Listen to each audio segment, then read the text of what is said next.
اللہ جل شانہ صحیح معنوں میں اپنی زندگی کو بنانے کی ان اعمال کے ذریعے سے اللہ تعالیٰ اپنی اصلاح کی اور اپنی فکر کی توفیق عطا فرمائے۔ اصل اپنی ذات کو سامنے رکھ کے عمل کرنا، اپنی ذات کو سامنے رکھ کر عمل کرنا، دوسروں پر نظر نہ کرنا۔ اللہ نے قرآن میں منع فرمایا، دوسروں کی کمیوں کو نہیں دوسروں کی کمیوں کو نہ دیکھنا، اپنی کمیوں کو دیکھنا، اپنی کوتاہیوں کو دیکھنا، اپنی ذات پر نظر رکھنا۔ اسی لیے اللہ جل شانہ نے قرآن میں فرمایا وَلَا تَزِرُ وَازِرَةٌ وِزْرَ أُخْرَىٰ، کئی جگہ اللہ نے قرآن میں فرمایا کل قیامت میں کوئی کسی کا بوجھ اٹھانے والا نہیں ہے۔ اسی لیے اللہ نے بارہا قرآن میں فرمایا یا ایھا الذین آمنوا قوا انفسکم واہلکم نارا، کہ اپنی ذات کو سب سے پہلے بچانا اللہ کی ناراضگی سے، اللہ کے عذاب سے، اپنی اصلاح، اپنی فکر کرنا۔ علیکم انفسکم، اللہ نے فرمایا یا ایھا الذین آمنوا علیکم انفسکم، اپنی ذات کو دیکھنا، اے ایمان والو اپنے آپ کو دیکھو، اپنی ذات کی فکر کرو۔ علیکم انفسکم لا یضرکم من ضل اذا اهتدیتم، کہ دوسرے کی گمراہی، جو دوسرے کی نافرمانی تمہیں نقصان نہیں دے گی۔ تو سب سے پہلے اپنی ذات کو دیکھنا۔ حج عمرے کے ذریعے سے ساری دنیا کے لوگ وہاں مکہ مکرمہ میں اور مدینہ منورہ میں ہوتے ہیں، تو اپنی ذات پر نظر رکھنا، دوسروں کی خوبیاں دیکھنا، اپنی کمیاں دیکھنا۔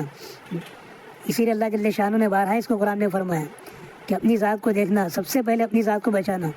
یا ایھا الذین آمنوا قوا انفسکم واہلکم نارا، کس سے بچانا؟ اللہ کے عذاب سے، جہنم کی آگ سے۔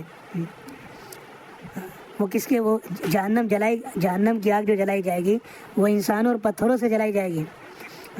وقودها الناس والحجارہ علیہا ملائکۃ غلاظ شداد لا یعصون اللہ ما امرہم ویفعلون ما یؤمرون۔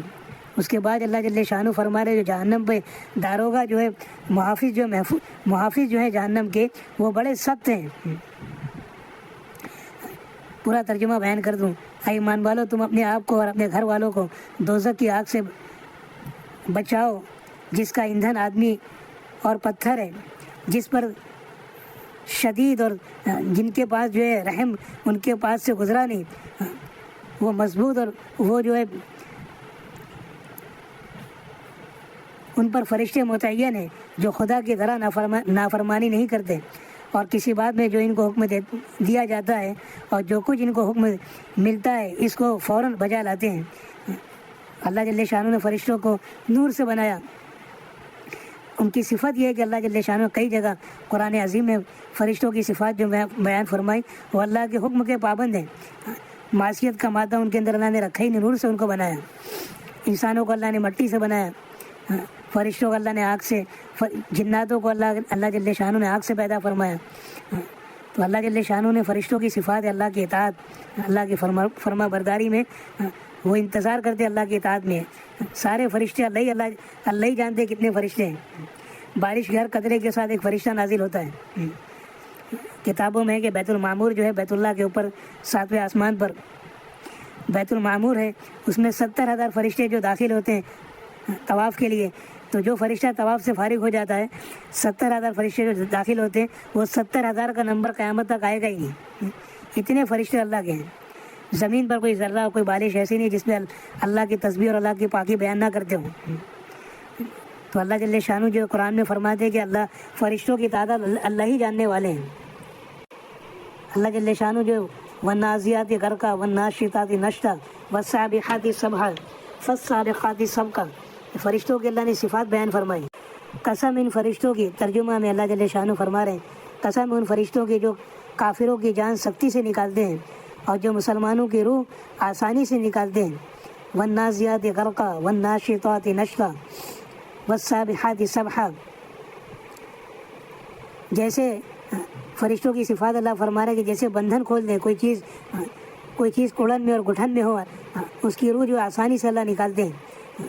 مومنین کی روح ارواح کو آسانی سے اللہ نکالتے ہیں، اور جو تیرتے ہوئے چلتے ہیں والسابحات سبحا، پھر تیزی کے ساتھ دوڑتے ہیں، فالسابقات سبقا فالمدبرات امرا، پھر ہر امر کی تدبیر کرتے ہیں۔ ان سب کی قسمیں کھا کر اللہ جل شانہ فرماتے کہ قیامت ضرور آئے گی۔ فالمدبرات امرا یوم ترجف الراجفہ، قیامت ضرور آنے والی ہے۔ جس روز ہلا دینے والی چیز ہلائی جائے گی، یوم ترجف الراجفہ تتبعها الرادفہ قلوب یومئذ واجفہ، جس کے بعد ایک پیچھے آنے والی چیز آئے گی، مراد نفخہ ثانیہ ہے، سور پھونکنے والے تیسرا سور پھونکیں گے جس سے سارے انسان اپنے قبروں سے نکلیں گے۔ قلوب یومئذ واجفہ ابصارها خاشعہ، بہت سے دل اس روز دھڑک رہے ہوں گے، ان کی آنکھیں مارے ندامت کے شرمندگی سے جھک رہی ہوں گی۔ جس نے اللہ کی نافرمانی کی، دنیا میں جو ہے اللہ کی اطاعت، اللہ کے نبی صلی اللہ علیہ وسلم کی اطاعت نہیں کی، یہ لوگ شرم کے مارے ان کی آنکھیں اوپر نہیں اٹھیں گی۔ ابصارها خاشعہ یقولون اذا ائنا لمردودون فی الحافرہ، کیا ہم پہلی حالت پر پھر واپس ہوں گے؟ مشرکین مکہ اشکال اللہ کے نبی صلی اللہ علیہ وسلم سے صحابہ سے کرتے کہ ہم دوبارہ مرنے کے بعد زندہ ہوں گے؟ پہلی حالت سے مراد حیات قبل اور موت ہے۔ اذا کنا عظاما نخرہ، کیا جب ہم بوسیدہ ہڈیاں ہو جائیں گے پھر حیات کی طرف یعنی پھر زندگی ملے گی؟ اگر ایسا ہوا تو اس صورت میں یہ واپسی ہمارے لیے بڑے خسارے اور ہلاکت اور بربادی کی ہوگی۔ یہ کافر کہہ رہے ہیں قالوا تلک اذا کرۃ خاسرہ، ہمارے لیے بربادی ہوگی، خسارے کی بات ہوگی۔ فإنما هي زجرۃ واحدہ، کہ ہم کو کچھ مشکل نہیں، اللہ جل شانہ فرما رہے تو یہ سمجھ رکھیں کہ ہم کو کچھ مشکل نہیں۔ فإذا هم بالساہرہ، بس وہ ایک ہی سخت آواز ہوگی جس سے سب لوگ فوراً ہی میدان حشر میں موجود ہوں گے۔ حل اتاک حدیث موسیٰ، آپ کو موسیٰ علیہ السلام کا قصہ پہنچا ہے جب کہ ان کو ان کے پروردگار نے ایک پاک میدان یعنی وادی طوا میں، یہ اس کا نام ہے، پکارا۔ پاک میدان میں اللہ جل شانہ نے موسیٰ علیہ السلام سے کلام کیا۔ اذ نادہ ربہ بالوادی المقدس طوا اذهب الى فرعون انہ طغی، کہ تم فرعون کے پاس جاؤ، اس نے بڑی شرارت اختیار کر رکھی ہے۔ فقل هل لک الی ان تزکی، سو اس سے جا کر کہو کیا تجھ کو اس بات کی خواہش ہے کہ تو درست ہو جاوے، تیری اصلاح ہو جائے۔ وَأَهْدِيَكَ إِلَى رَبِّكَ فَتَخْشَىٰ، اور تجھ کو تیرے رب کی طرف سے، اس میں تذکرہ اللہ جل شانہ نے قرآن عظیم میں سب سے زیادہ تذکرہ جو بنی اسرائیل کا اور موسیٰ علیہ السلام کا سب سے زیادہ تذکرہ فرمایا۔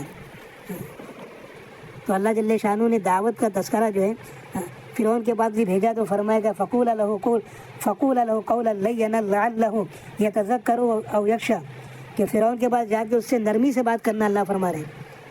ایسے نافرمان کے پاس جو ہدایت کا اور اس کو ہدایت کا ملنا اللہ جاننے کے باوجود اللہ موسیٰ علیہ السلام کو فرما رہے ہیں کہ فقول له قولا لینا لعلہ یتذکر او یخشی، اس سے نرمی سے بات کرنا، شاید اس کی اصلاح ہو جائے، شاید وہ نصیحت قبول کر لے۔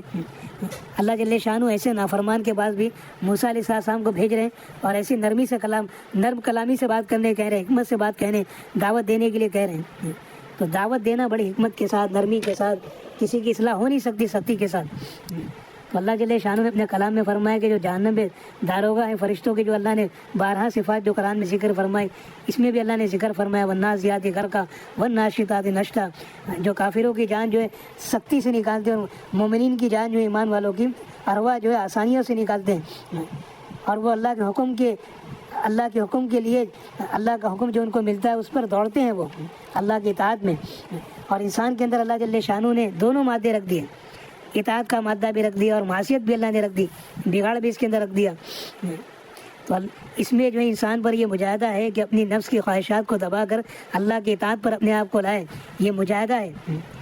جو نظر نہیں آتا معود چیزیں، آخرت کا یقین کر کے، دنیا کا انکار کر کے، دنیا کی چیزوں کو، دنیا کی لذتوں کو پس پش ڈال کر اللہ کے احکامات کو جو ہے مقدم کرنا، اللہ جل شانہ جو نظر نہیں آتا اس پر جب قدم اٹھاتا ہے ایمان والا تو اللہ جل شانہ دنیا اور آخرت میں اس کو کامیابی عطا فرماتے ہیں۔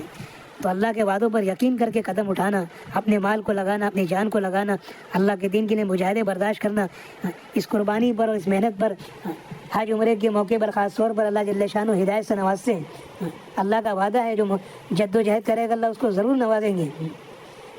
تو اللہ جل شانہ قرآن میں 12 اس کا وعدہ فرماتے ہیں کہ جو اللہ کے دین کے لیے جد و جہد کرے، محنت کرے، قربانیاں دے، اللہ جل شانہ کا وعدہ اس کے لیے والذین جاہدوا فینا لنہدینہم سبلنا وان اللہ لمع المحسنین. اور شرط آخر میں اللہ نے یہ فرمائی کہ اخلاص والوں کو اللہ ہدایت دیتے ہیں. قربانیاں دی، پوری زندگی کئی حج عمرے کر لیے، بڑے خیر کے رفائی کام کر لیے، مدارس بنا لیے، خانقاہیں میں جو اللہ والوں سے اپنا تعلق جوڑ لیا، لیکن اللہ کی ذات پر نظر نہیں رہی تو یہ ساری چیزیں مردود بن جائیں گی اللہ کی بارگاہ میں. تو اللہ جل شانہ کے لیے خالص اللہ جل شانہ ان لوگوں کو ہدایت دیتے ہیں جو خالص اللہ کی رضا کے جذبے کے ساتھ اللہ کے دین کے لیے، اللہ کے لیے لگنا عمل میں، تو اپنی نیتوں میں، اپنے اعمال میں اخلاص کو باقی رکھنا آخر تک. تو اللہ جل شانہ قرآن میں بار بار اس کی ترغیب دے رہے ہیں. اللہ جل شانہ فرما رہے ہیں ایمان والو اپنے آپ کو بچاؤ. ابھی جیسے اللہ جل شانہ نے فرمایا قوا انفسکم، ایک جگہ اللہ فرما رہے یا ایھا الذین آمنوا لا تلھکم اموالکم ولا اولادکم عن ذکر اللہ. ایمان والو تم کو تمہارے مال اور اولاد اللہ کی یاد سے غافل نہ کر دیں، اور اس کی اطاعت سے تم کو اللہ اس کے رسول کی اطاعت سے تمہیں غافل نہ کر دیں. پورے دین کے اعتبار سے اللہ جل شانہ نے فرمایا مجموعہ دین ہے، اس سے مراد غافل نہ ہو. جو ایسا کرے گا اللہ فرما رہے وَمَن يَفْعَلْ ذَلِكَ، تو یہی لوگ خسارے والے ہیں. اللہ کی اطاعت سے، اللہ کے رسول کی اطاعت سے آدمی غفلت پیدا کرے، سستی اور کاہلی پیدا کرے، تو اللہ فرما رہے یہی لوگ خسارے والے ہیں. وَأَنفِقُوا مِمَّا رزقناکم من قبل ان یاتی احدکم الموت فیقول رب لولا اخرتنی الی اجل قریب. اللہ جل شانہ فرما رہے اس سے پہلے خرچ کر لو کہ تم میں سے کسی کی موت آ جائے، موت کا وقت آ جائے، پھر وہ بطور تمنا اور حسرت سے کہنے لگے کہ اس میرے پروردگار، اے میرے پروردگار مجھ کو تھوڑے دنوں کیوں مہلت نہ دے دی کہ میں خیرات دے لیتا، نیک کام کر لیتا، آپ کو راضی کر دیتا، اللہ کے نبی صلی اللہ علیہ وسلم کے نورانی و پاکیزہ طریقوں پر اپنی زندگی گزارتا اور نیک کام کرنے والوں میں شامل ہو جاتا. اور اللہ جل شانہ کسی شخص کو جب کہ اس کی میعاد عمر ختم ہو جانے پر آ جاتی ہے پھر ہرگز مہلت نہیں دیتا. اور اللہ جل شانہ کو تمہارے سب کاموں کی خبر ہے، وہی ہے باخبر مستحق. جو جیسے عمل کرے گا اللہ ویسا ہی بدلہ اسے عطا فرمائیں گے. یہ لوگ ایسے ہی جزا کے مستحق ہیں. فَأَصَّدَّقَ وَكُن مِّنَ الصَّالِحِينَ، نیک لوگوں میں ہو جاتا. وَلَا يُؤَخِّرُ اللَّهُ نَفْسًا إِذَا جَاءَ أَجَلُهَا وَاللَّهُ خَبِيرٌ بِمَا تَعْمَلُونَ. اللہ جل شانہ کو ساری باتوں کا علم ہے، کس نیت سے عمل کر رہے ہیں، کیا نیت ہے ہماری. تو اللہ جل شانہ نے بہترین موقع اور بہترین بڑی سعادت کی بات ہے کہ آدمی کو حج عمرے کی سعادت مل گئی، اپنی زندگی اس سے بدلے، اللہ کی معصیت، اللہ کی نافرمانی ہماری زندگی سے نکلے، ہماری نظروں کا استعمال، ہمارے کانوں کا استعمال، سب میں اللہ کے نبی صلی اللہ علیہ وسلم نے ان میں نور مانگا. ساری آنکھوں میں نور، کانوں میں نور، ساری چیزوں میں اللہ کے نبی صلی اللہ علیہ وسلم تہجد میں جب اٹھتے تھے تہجد کی نماز کے لیے تو رحمت دو عالم صاحب نے لمبی دعائیں حدیث کی کتابوں میں، اس میں یہ دعا بھی کرتے تھے اللہ کے نبی صلی اللہ علیہ وسلم. جب دل میں ایمان اترتا ہے تو آنکھوں کا دیکھنا ایمانی ہوگا، کانوں کا سننا ایمان کے اعتبار سے ہوگا. نہ غیبت کرے گا، نہ غیبت کسی کی سنے گا، نہ کسی کی برائی کرے گا، نہ کسی کی برائی سننے والا بنے گا. زبان کے بول جو ایمانی ہوں گے، اللہ کے ذکر کے ساتھ اس کی زبان معطر ہوں گی، رطب اللسان ہوگی. اللہ کے ذکر سے اس کی زبان رطب اللسان بنے گی. اللہ کے غیر سے بول سے اس کی زبان بچے گی، اس کی سوچ اور فکر بدلے گی. آخرت کے اعتبار سے ہر وقت اس کے سامنے آخرت ہوگی. ایک قدم بھی اللہ کی نافرمانی میں بڑھا نہیں سکتا اور ایک قدم پیچھے اللہ کے دین سے ہٹ نہیں سکتا. تو یہ جب ساری باتیں ہوں گی، جب قلب کا بننا ہو، دل کا بننا ہو، یہ حج اور عمرہ جو ہے اللہ جل شانہ نے عطا فرمایا. دل کے نور سے، ایمانی نور سے آدمی جو ہے قلب کو بنا کر جائے گا تو اللہ جل شانہ یہ نور ایمانی عطا فرمائیں گے اور موت تک اللہ جل شانہ جو ہے وہ ان اعمال کی بنیاد پر اللہ جل شانہ ایمان پر خاتمہ فرمائیں گے. صحابہ اخلاص کے بارے میں ایسا ڈرتے تھے. حضرت عمر رضی اللہ عنہ کی روایت ہے عن عمر بن الخطاب رضی اللہ عنہ انه خرج يوما الى مسجد رسول الله صلی اللہ علیہ وسلم فوجد معاذ بن جبل قاعدا عند قبر النبي صلی اللہ علیہ وسلم يبكي فقال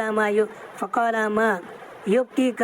قال يبكيني شيء سمعته من رسول الله صلى الله عليه وسلم. سمعت رسول الله صلى الله عليه وسلم يقول إن يسير الرياء شرك وإن من عاد الله وإن من عاد لله وليا فقد برز الله بالمحاربة إن الله يحب الأبرار. أذكياء الأخفياء الذين إذا غابوا لم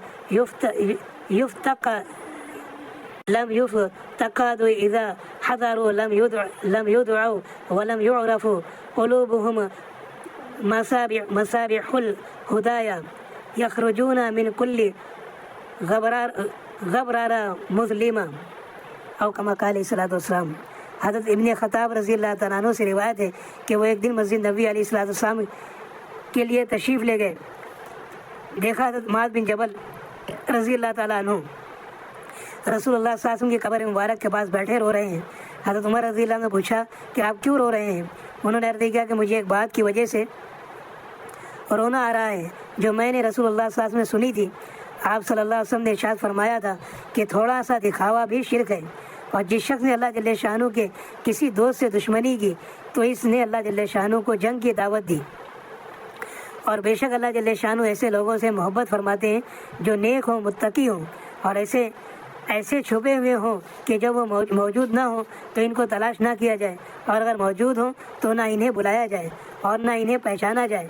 ان کے دل ہدایت کے روشن چراغ ہیں. وہ فتنوں کی کالی آندھیوں سے دل کی روشنی کی وجہ سے اپنے دین کو بچاتے ہوئے نکل جاتے ہیں. اللہ جل شانہ صحابہ جو معاذ بن جبل رضی اللہ تعالیٰ عنہ کل قیامت میں علماء کا جھنڈا ان کے ہاتھ میں ہوگا. کتنا زبردست اللہ اخلاص کے بارے میں اللہ سے ڈر رہے ہیں. حضرت عمر رضی اللہ عنہ کا کیا مقام، زبردست صحابہ کرام کے مقام، خلفائے راشدین میں سے اللہ نے ایسا مقام کے باوجود ایسے اللہ سے ڈر، اللہ کا خوف تھا. حضرت مالک رضی اللہ عنہ سے روایت ہے کہ رسول اللہ صلی اللہ علیہ وسلم نے ارشاد فرمایا وہ دو بھوکے بھیڑیے جنہیں بکریوں کے ریوڑ میں چھوڑ دیا جائے بکریوں کو اتنا نقصان نہیں پہنچا سکتے جتنا مال کی حرص اور بڑا بننے کی چاہت آدمی کے دین کو نقصان پہنچاتی ہے. حضرت مالک رضی اللہ عنہ سے روایت ہے کہ رسول اللہ صلی اللہ علیہ وسلم نے ارشاد فرمایا وہ دو بھوکے بھیڑیے جنہیں بکریوں کے ریوڑ میں چھوڑ دیا جائے بکریوں کو اتنا نقصان نہیں پہنچا سکتے جتنا مال کی حرص، دنیا کی حرص اور بڑا بننے کی چاہت آدمی کے دین کو نقصان پہنچاتی ہے. حضرت ابو ہریرہ رضی اللہ عنہ فرماتے ہیں کہ رسول اللہ صلی اللہ علیہ وسلم نے ارشاد فرمایا جو شخص دوسروں پر فخر کرنے کے لیے، مالدار بننے کے لیے، نام و نمود کے لیے دنیا طلب کرے اگرچہ حلال طریقے سے ہو، وہ اللہ جل شانہ کے سامنے اس حالت میں حاضر ہوگا کہ اللہ جل شانہ اس سے سخت ناراض ہوں گے. اور جو شخص دنیا حلال طریقے سے اس لیے حاصل کرے تاکہ اس کو دوسروں سے سوال نہ کرنا پڑے اور اپنے گھر والوں کے لیے روزی حاصل کر سکے اور اپنے پڑوسی کے ساتھ احسان کر سکے، تو وہ قیامت کے دن اللہ جل شانہ سے اس حال میں ملے گا کہ اس کا چہرہ 14ویں رات کے چاند کی طرح چمکتا ہوا ہوگا.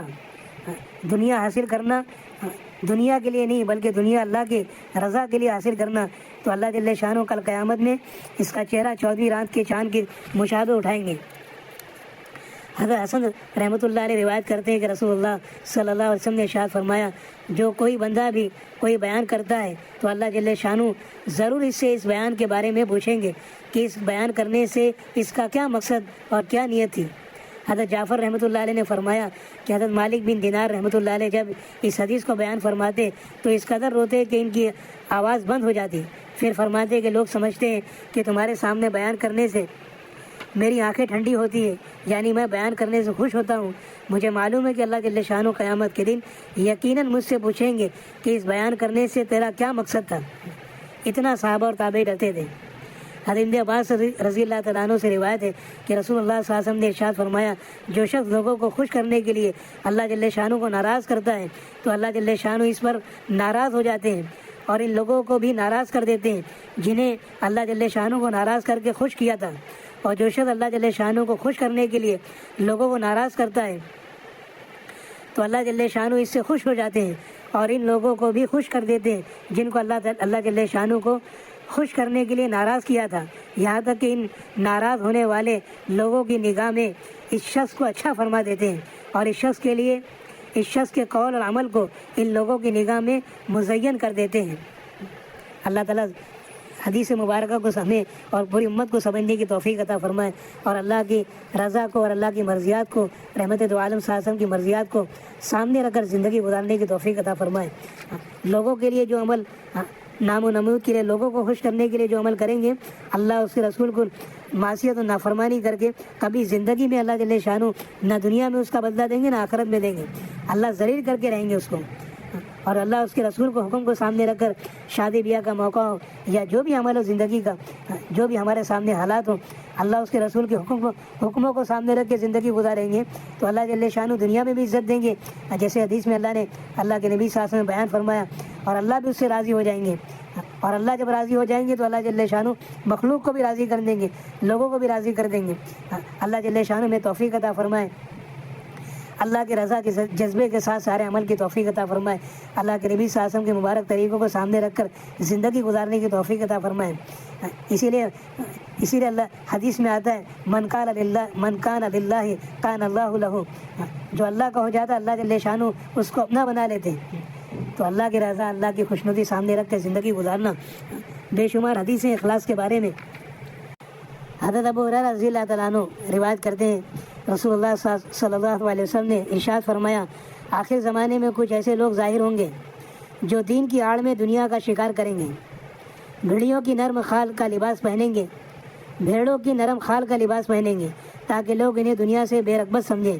ان کی زبانیں شکر سے زیادہ میٹھی ہوں گی مگر ان کے دل بھیڑیوں جیسے ہوں گے۔ ان کے بارے میں اللہ جل شانہ کا فرمان ہے، کیا یہ لوگ میرے ڈھیل دینے سے دھوکہ کھا رہے ہیں یا مجھ سے نڈر ہو کر میرے مقابلے میں دلیر بن رہے ہیں؟ مجھے اپنی قسم ہے کہ میں ان لوگوں میں انہی میں سے ایسا فتنہ کھڑا کروں گا جو ان کے عقل مندوں کو بھی حیران و پریشان کر چھوڑے گا۔ ترمذی کی حدیث ہے، آخر زمانے میں ایسے لوگ ہوں گے کہ دین کی بات کریں گے اور ان کے سامنے مقصد دنیا ہوگی، جو دین کی آڑ میں دنیا کا شکار کریں گے، بھیڑوں کی نرم خال کا لباس پہنیں گے تاکہ لوگ انہیں دنیا سے بے رغبت سمجھیں۔ ظاہری طور پر تو اللہ والے نظر آئیں گے، اصل دل کا حال تو اللہ جانتے ہیں۔ اسی لیے بخاری شریف کی حدیث ہے کہ سب سے پہلے عرش کے سائے میں جو شخص ہوں گے، 7 آدمی، حدیث میں آتا ہے، بخاری شریف کی حدیث ہے، 7 آدمی عرش کے سائے میں ہوں گے، اس میں سب سے پہلا عادل بادشاہ ہے، جو اپنی حکومت کے ساتھ اللہ کے دین کو سامنے رکھ کے اپنی حکومت کرے، اپنی بادشاہت کرے۔ کوئی عبادت کے لائن کے اعمال نہیں ہوں گے، سب سے پہلے اللہ جل شانہ سب سے بڑا امتحان ہے۔ اسی لیے پہلے جو منصب میں اللہ نے جو منصب دیا، اپنی وکیل اپنی وکالت میں، ڈاکٹر اپنی ڈاکٹری کے اندر، حکیم اپنی جو طب کے اندر، جس شعبے میں اللہ نے رکھا ہے اس میں جو ہے اللہ کے حکم کو سامنے رکھ کر، اللہ کی رضا کو سامنے رکھ کر اپنی زندگی گزارے، یا اللہ جل شانہ رات بھر نوافل پڑھنے سے بڑا اجر و ثواب ہے۔ اسی لیے حدیث میں آتا ہے کہ جو قاضی جو ہے ایک دن کا قاضی کا عدل کا فیصلہ، مظلوم کے حق میں فیصلہ کرے اور سارے دلائل کے بعد جو ہے مظلوم کی مدد کرے، اس کے حق میں فیصلہ کرے اور ظالم کی پکڑ کرے جو ظلم کیا، تو ایک دن کا عدل آتا ہے کہ حدیث میں آتا ہے 70 سال کی عبادت سے بڑھ کر ہے، نوافل 70 سال کی عبادت سے بڑھ کر ہے ایک دن کا عدل انصاف۔ تو وکیل اپنی وکالت میں، جج اپنی جو منصب میں، اس میں رہتے ہوئے اللہ کے دین کو داخل کرنا، تو اللہ جل شانہ بڑے بڑے مقامات دیں گے۔ دین کوئی ایسا نہیں کہ مسجد میں بیٹھ جانا یا خانقاہ میں بیٹھ جانا، سارے شعبے میں اللہ کا دین زندہ کرنا۔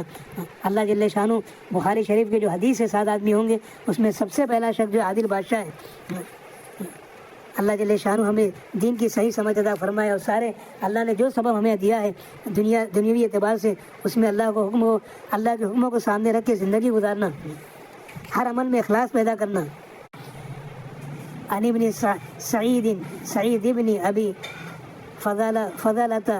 فضالة الانصاری رضی اللہ تعالی عنہ وکان من الصحابة قال سمعت رسول اللہ صلی اللہ علیہ وسلم يقول اذا جمع الله الناس يوم القيامة ليوم لا ريب فيه نادى مناد من كان اشرك في عمل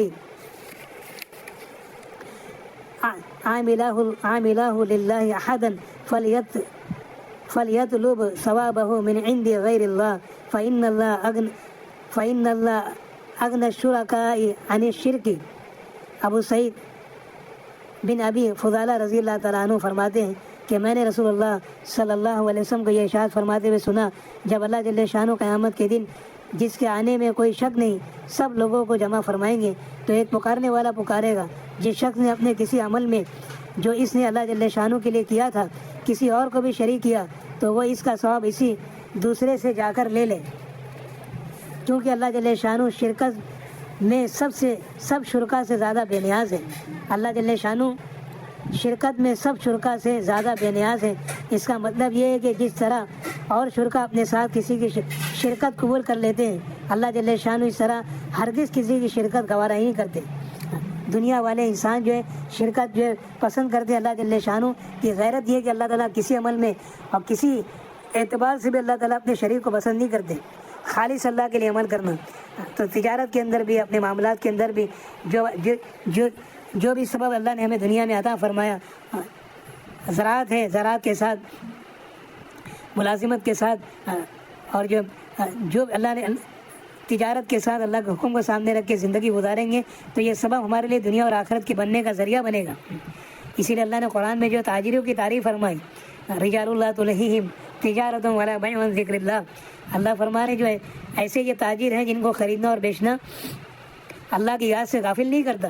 رجال مرد میدان اللہ نے فرمایا، رجال اللہ تلہیہم تجارت ولا بیع عن ذکر اللہ و اقام الصلاۃ، یہ نماز کے پابند ہیں، و ایتاء الزکوٰۃ، یہ اللہ نے جن کو مال دیا اس کی زکوٰۃ نکالنے والے، اپنے مال کا مصرف صحیح جگہ لگانے والے، اس کے حق کے مطابق لگانے والے، و ایتاء الزکوٰۃ یخافون یوما تتقلب فیہ القلوب والابصار، یہ اس لیے کرتے ہیں کہ ان کے سامنے آخرت ہے، ان تاجروں کے سامنے آخرت ہے۔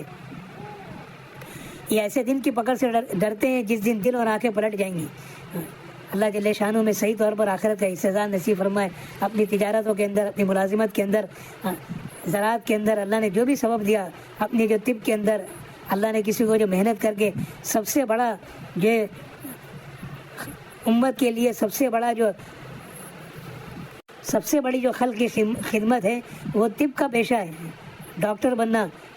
ڈاکٹر بن گیا، بڑی قربانی کے ساتھ اس نے پڑھائی کی اور جو ہے وہ اللہ کی مخلوق کو اس کے ذریعے سے نفع پہنچے، یہ بہت بڑی اس کے لیے جو سعادت مندی کی بات ہے، بہت بڑی خیر کی بات ہے۔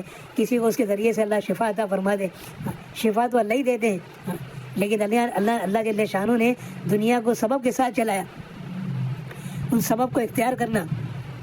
اسی لیے اللہ جل شانہ نے سورہ جمعہ میں فرمایا، یا ایھا الذین آمنوا اذا نودی للصلاۃ من یوم الجمعۃ فاسعوا الی ذکر اللہ وذروا البیع ذلکم خیر لکم ان کنتم تعلمون فاذا قضیت الصلاۃ فانتشروا فی الارض وابتغوا من فضل اللہ واذکروا اللہ کثیرا لعلکم تفلحون اذا رأوا تجارة او لهوا انفضوا الیها وترکوک قائما قل ما عند اللہ خیر من اللہو ومن التجارة واللہ خیر الرازقین۔ اللہ جل شانہ سورہ جمعہ میں فرما رہے ہیں، اے ایمان والو، جب جمعہ کی روز نماز جمعہ کے لیے اذان کہی جایا کرے تو تم اللہ کی یاد یعنی نماز و خطبے کی طرف فوراً چل دیا کرو، اور خرید و فروخت اپنی تجارت کو چھوڑ دو، اور اسی طرح دوسرے مشاغل جو چلنے سے مانے ہو چھوڑ دیا کرو، اور یہ تمہارے لیے زیادہ بہتر ہے اگر تم کو کچھ سمجھ ہو، ان کنتم تعلمون۔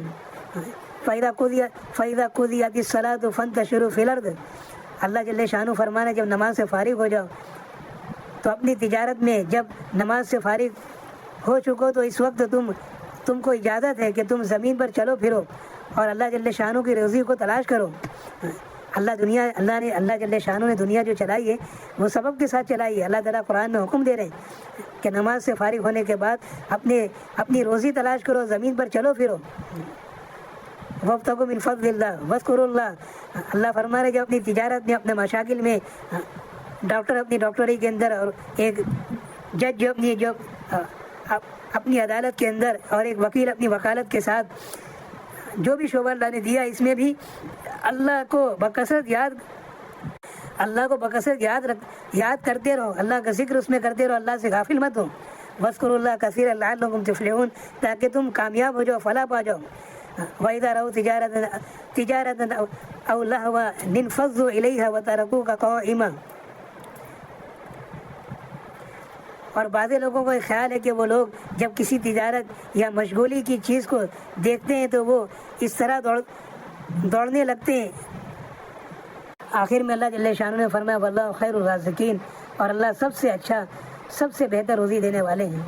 اللہ جل شانہ ہمارے اللہ کے وعدوں و وعیدوں کا یقین ہمارے اندر پیدا فرمائے، ہر عمل میں اخلاص عطا فرمائے، ہر عمل میں اللہ جل شانہ جو وعیدے ہیں اللہ کے غیر کی طرف نظر کر عمل کرنا، اپنی نیتوں کو جو ہے اس میں ملاوٹ کرنا، اللہ تعالیٰ ہم سب کی اور پوری امت کی حفاظت فرمائے، سارے عملوں میں اخلاص عطا فرمائے، تاکہ اللہ جل شانہ اس عمل کا بدلہ دنیا میں بھی عطا فرمائے اور آخرت میں بھی عطا فرمائے۔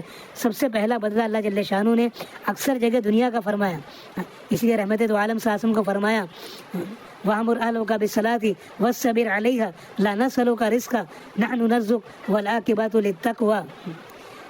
اللہ جل شانہ فرما رہے ہو آپ کے ذریعے سے پوری امت کو کہ آپ نماز کی پابندی کیجیے، اپنے گھر والوں کو بھی نماز کی ترغیب دیجیے۔ وَأْمُرْ أَهْلَكَ بِالصَّلَاةِ وَاصْطَبِرْ عَلَيْهَا لَا نَسْأَلُكَ رِزْقًا، ہم آپ سے روزی کمانا نہیں چاہتے، روزی اور دنیا کا معاش تو اللہ فرما رہے ہم دیں گے، اور جو اصل زندگی اللہ فرما رہے وہ آخرت کی زندگی ہے، متقیوں کے لیے، وَالْعَاقِبَةُ لِلتَّقْوَىٰ، تقوی والوں کے لیے۔ اللہ جل شانہ ان اعمال کے ذریعے سے ہمارے اندر تقوی عطا فرمائے، ہر عمل میں اخلاص عطا فرمائے، اور جو بھی سبب دیا حج عمرے کے بعد فارغ ہونے کے بعد اپنے سبب میں جانا، اپنے کاموں میں جانا، اس سبب میں لگ کر اللہ سے غافل نہیں ہونا، اللہ کی رضا سامنے رکھ کے زندگی گزارنا۔ تو اللہ جل شانہ جو سبب اللہ نے دنیا میں دیا ہے اس میں رہتے ہوئے اللہ کی اطاعت کے ساتھ، رحمت دو عالم صلی اللہ علیہ وسلم کی اطاعت کے ساتھ حج عمرے کے بعد زندگی بدل گئی، تو یہ اللہ کی طرف سے مقبولیت اور قبولیت کی علامت ہے کہ اللہ نے ہمارے حج کو قبول کر لیا، ہمارے عمرے کو قبول کر لیا، کہ مقام ہدایت پر جا کے ہدایت مل گئی، اور یہ موت تک ہدایت باقی رہے۔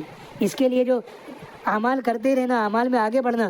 ابھی سورہ جمعہ میں اللہ نے فرمایا کہ چلو پھرو، اپنی روزی تلاش کرنے کے لیے چلو پھرو، اور آخرت کے اعتبار سے فرمایا دوڑو، ففروا الی اللہ۔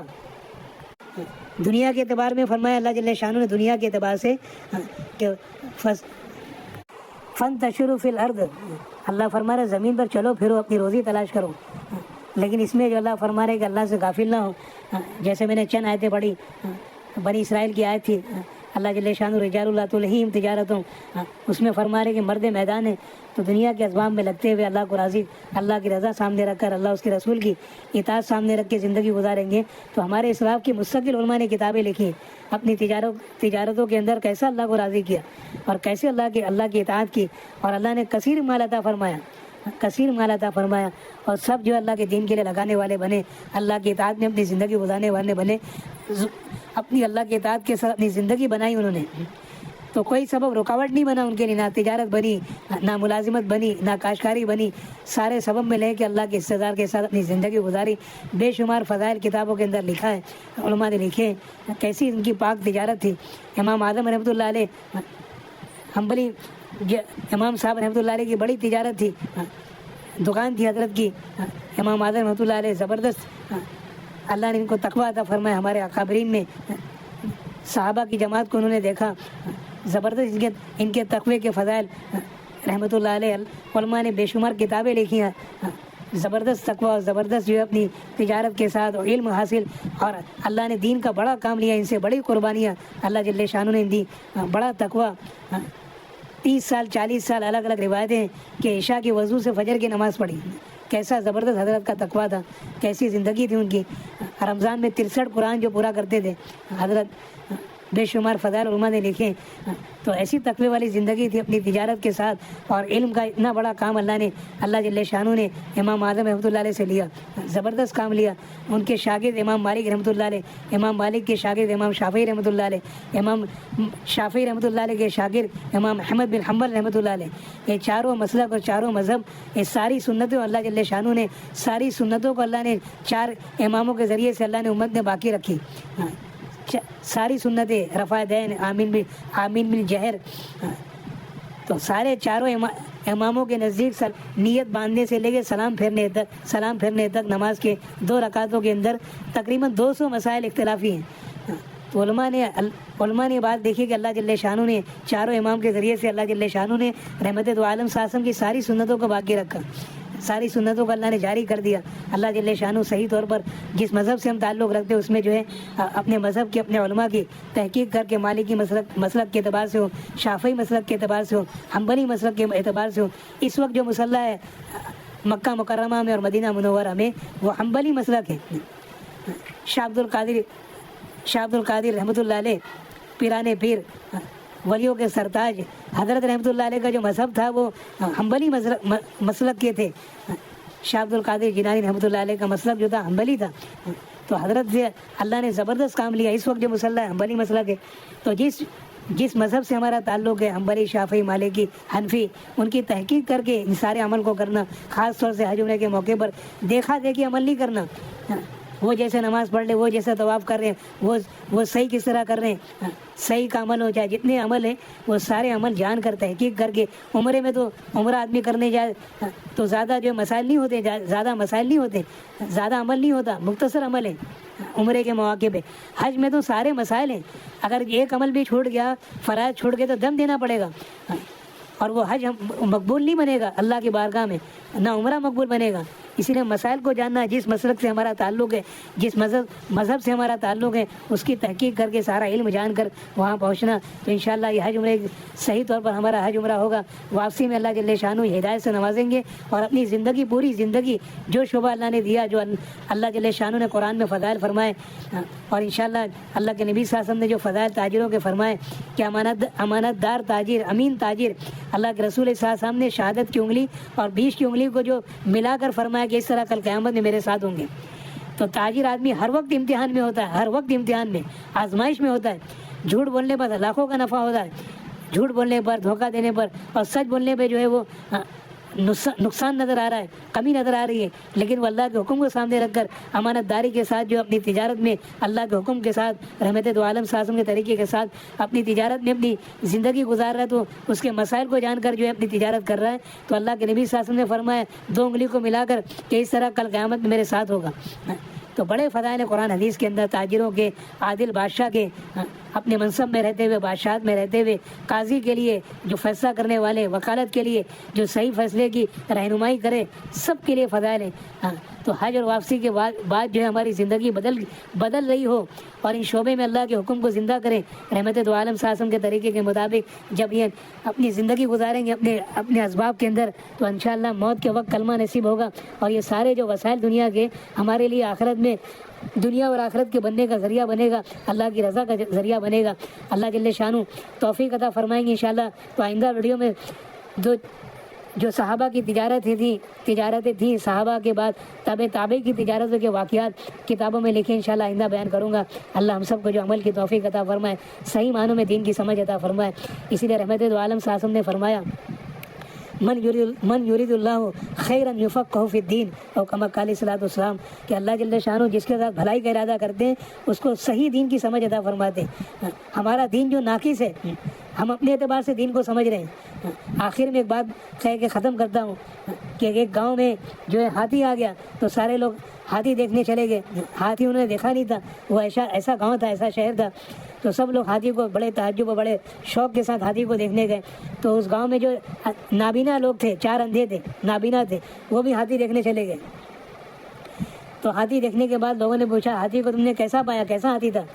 تو ان کی تو آنکھ تو تھی نہیں, کسی نے پیٹ پر ہاتھ رکھا اس کے جسم پر, تو اس نے کہا کہ جو ہاتھی تو دیوار جیسا ہے, فصیل جیسا ہے, ہاتھی فصیل جیسا ہے, دیوار جیسا, اس نے کہا.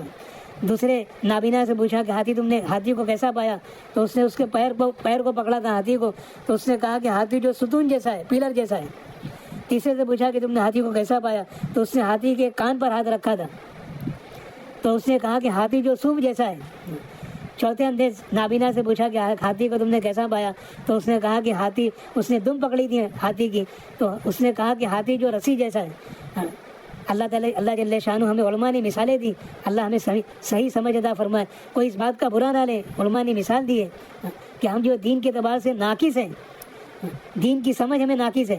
ہم نے دین کو اپنے نظریے اور اپنی عقل اور اپنی فہم کے اعتبار سے سمجھا ہے. دین وہ ہے جو اللہ اس کے رسول نے ہمیں قرآن حدیث کے ذریعے سے عطا فرمایا، اور صحابہ کے ذریعے سے ان کے عمل کے ذریعے سے امت کو جو ہے اللہ جل شانہ نے رہبری فرمائی۔ اسی لیے علماء فرماتے دین جو ہے وہ قرآن ہے، اور عملی زندگی رحمت دو عالم صلی اللہ علیہ وسلم کی زندگی ہے۔ تو نبی علیہ السلام سے، اللہ کے نبی صلی اللہ علیہ وسلم سے وہ عمل آپ کے شان کے مطابق نہیں تھا کہ آپ کے نعوذ باللہ آپ کے ذریعے سے کوئی نامناسب عمل آپ کے ذریعے سے ہو، تو صحابہ سے وہ عمل کرائے گئے، صحابہ سے عمل کرائے گئے، چوری بھی ہوئی اور زنا بھی ہوا، وہ سارے اعمال ہوئے تاکہ امت کی رہبری ملے۔ صحابہ کی شان تو اللہ نے قرآن میں بیان فرمائی، اسی لیے فرماتے دین جو ہے وہ قرآن حدیث اور صحابہ کی سیرت ہے، صحابہ کی زندگیاں ہیں۔ دین سمجھنے کے لیے اللہ نے عملی زندگی ان کی بنائی کہ خیر کے راستے سے بھی امت کو رہبری ملے، صحابہ کی سیرت سے، اور ان کے جو آپس کے اختلاف کے واقعات ہیں اس کے ذریعے سے امت کو بھی رہبری ملے۔ اگر کسی سے نا اتفاقی ہے اور اتفاق نہیں ہے اس کی رائے سے، تو اس کا ادب صحابہ کی زندگی سے ملے گا۔ تو ان کے سارے زندگی کا سارا پہلو صحابہ کا وہ امت کے لیے رہبری ہے۔ اللہ جل شانہ میں دین کی صحیح سمجھ عطا فرمائے۔ ہمارا دین جو اسی طرح وہ چار نابینا کی طرح ہے۔ اللہ جل شانہ جو قرآن کو صحابہ کی سیرت سے بیان کیا، اس میں دو چیزیں اور علماء نے فرمائی ہے۔ اجتہاد کہتے ہیں، اجتہاد قرآن حدیث اور اجتہاد۔ جیسے یہ چاروں اماموں نے، امام شافعی، امام حنبلی اور امام مالکی رحمۃ اللہ علیہ، امام اعظم رحمۃ اللہ نے جو امت کے لیے مسائل اللہ کے نبی صلی اللہ علیہ وسلم کے زمانے میں، تابعی کے زمانے میں نہیں آئے، بعد میں جو مسائل ہے، تو یہ سارے مسائل کو حل کرنے کے لیے چاروں اماموں نے مسائل نکالے قرآن حدیث سے، اس کو اجتہاد کہتے ہیں۔ اجتہاد کیا انہوں نے؟ اللہ کے نبی صلی اللہ علیہ وسلم نے فرمایا کہ جو دین کے اعتبار سے حضرت علی رضی اللہ عنہ کو فرمایا کہ تم کیا کرو گے اگر قرآن حدیث میں جو مسائل تم کو نہ ملے، تو حضرت علی کرم اللہ وجہ نے فرمایا رضی اللہ تعالیٰ عنہ نے کہ میں اجتہاد کروں گا۔ تو اللہ کے نبی صلی اللہ علیہ وسلم نے ان کو یعنی آپ کو بشارت دی، حضرت علی رضی اللہ تعالیٰ کو، اور آپ کے ذریعے سے پوری امت کے لیے بشارت ہے کہ اگر اجتہاد کرنے والا اگر وہ قرآن حدیث کے اعتبار سے صحیح طور پر بھی نہ کر پائے، تو اللہ کے نبی صلی اللہ علیہ وسلم نے اس کو بشارت دی، اس کو بھی ایک نیکی ملے گی، ایک اجر ملے گا۔ تو قرآن حدیث، اجتہاد اور جو اجماع امت، اس کو دین کہتے ہیں۔ جو چار امام کسی بات پر جو اتفاق ہو گیا، یہ بھی دین ہے، اجماع امت۔ تو اپنے اعتبار سے ہم دین کے اعتبار سے ناقص ہیں، نابینا ہیں، اپنے علماء سے جڑیں، معتبر کتابوں کا، علماء کرام کی کتابوں کا مطالعہ کریں، معتبر تفسیر پڑھیں تاکہ دین کی صحیح رہنمائی ہو، صحیح سمجھ ملے۔ اللہ جل شانہ ہمیں عمل کی توفیق عطا فرمائے۔ وآخر دعوانا ان الحمد للہ رب العالمین۔